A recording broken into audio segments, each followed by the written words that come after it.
Roots of World War II.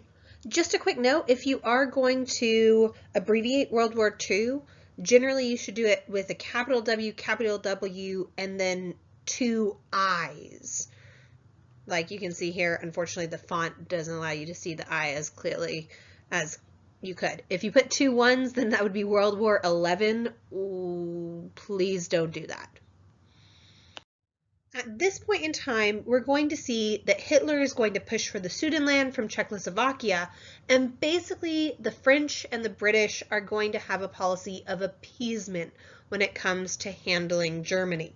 They're not going to stand up to Hitler, and they're actually going to meet in September of 1938, and France and England basically abandon all their obligations to the Czechs and yielded the Sudetenland over to Hitler for this weak promise of, oh, no more annexations after this. When it comes to America's views on all this, America wants peace basically at all costs, and Germany and Hitler specifically held America really in low esteem because he viewed basically Americans as racially mixed, and therefore they must be intellectual inferiors. Plus, you have to keep in mind the American views at this point in time. A lot of Americans were really disillusioned by the role America had played during World War I. And so we have a lot of isolationism. And then you have to keep in mind all of the anti-Semitism of America at this time. And we've seen that with like all of the nativism and everything. And so this means that come World War II, America's not going to become some sort of haven for the Jewish population. Now, that being said, America is hearing about, at least they're getting reports of, atrocities done by German Nazis, specifically against like Austrian Jews. But the only reaction America has is basically the United States would recall their ambassador from Berlin to protest this, and then all that happens was Germany would simply recall their ambassador from Washington, D.C., and nothing really changes. There was also a lot of questions amongst many Americans, are these atrocities real, or was it just propaganda trying to sway the American population to be against the Germans like we had seen back in the Great War? However, these atrocities were real. And we are going to see Hitler has a campaign specifically of persecution and terror against those he deems to be inferior races. And this is going to be predominantly Jewish people, but it's also going to include Slavs, homosexuals, and handicaps. And he's going to force them eventually into concentration camps. And we're going to get more into that later. You also have to keep in mind what is the relationship between the United States and Japan at this time. And quite frankly, that relationship was deteriorating, and it was already strained well before this point. It was strained, if you think back to American imperialism, with all of the economic interests of East Asia.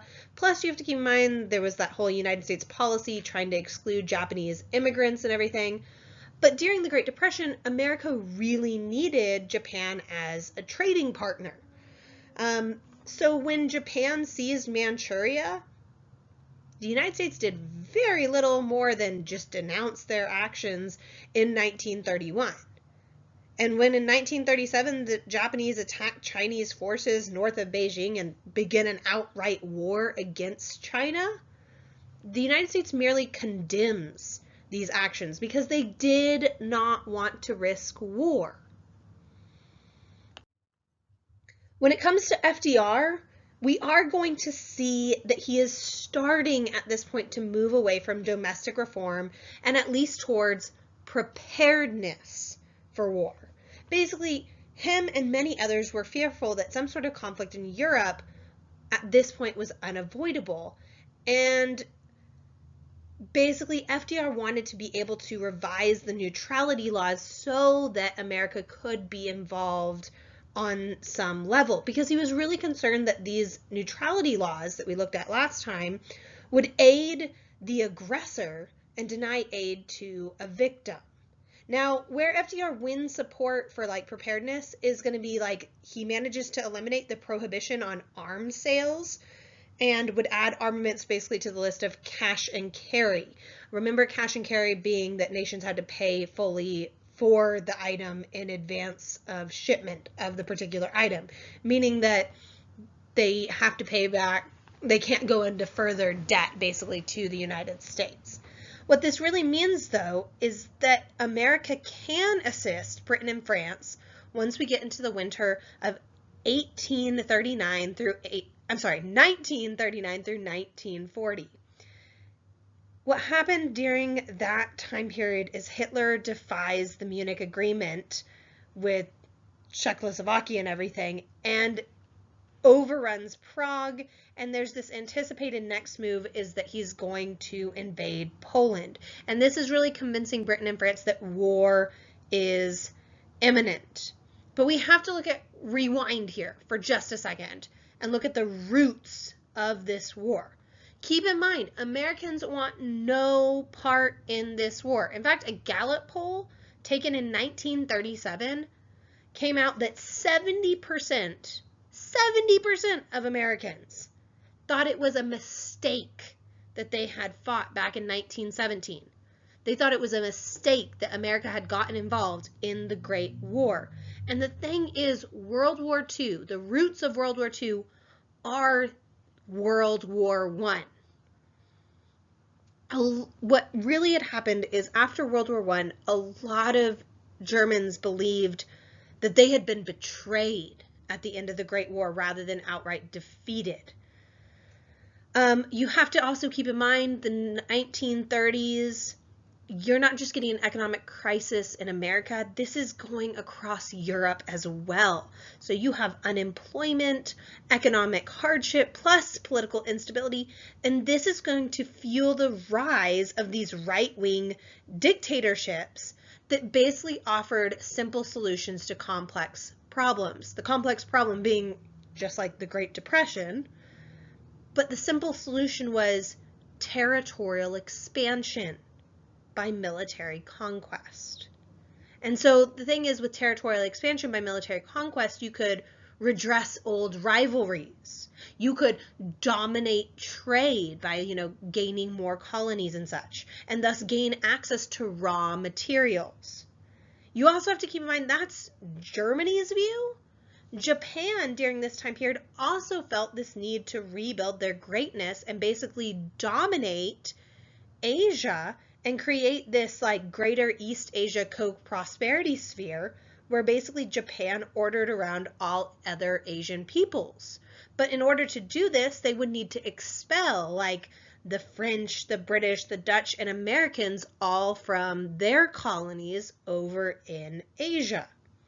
And so this is why Japan takes Manchuria, and then you get a full-scale invasion of China following in 1937. And then, of course, this war follows into a war of attrition. Now, back to Germany, we see racial hatred as a big part of the ideology in World War II. They are going to destroy any kind of opposition party, and basically Hitler makes himself the Führer, or the absolute leader. And of course, his special target in all this is going to be Jewish people, where he is going to set up laws denying civil rights to them, entire campaigns against them, outright attacks against them, would exclude them from entertainment, etc., etc. And so we're going to see Germany and Italy are going to form the Rome-Berlin Axis in October of 1936, and then they're going to sign the Tripartite Pact with Japan in 1940. And so this is what leads to the term the Axis powers, which is AXIS. So this is going to be the Axis powers versus the Allied powers. Now the thing is, when you're looking at the Axis powers listed here, all three of these nations were really repressive towards their people. Their people were suppressed from speaking out against their governments. And we see this particularly in Germany through the use of Nazi concentration camps. That was a device really for political terrorism and separating all these so-called undesirables from the so-called pure Germans. And eventually these concentration camps are going to evolve into mass forced labor camps and then extermination camps. But we see similarities being done in Japan specifically against the Chinese prisoners of war and everything during their time in this war.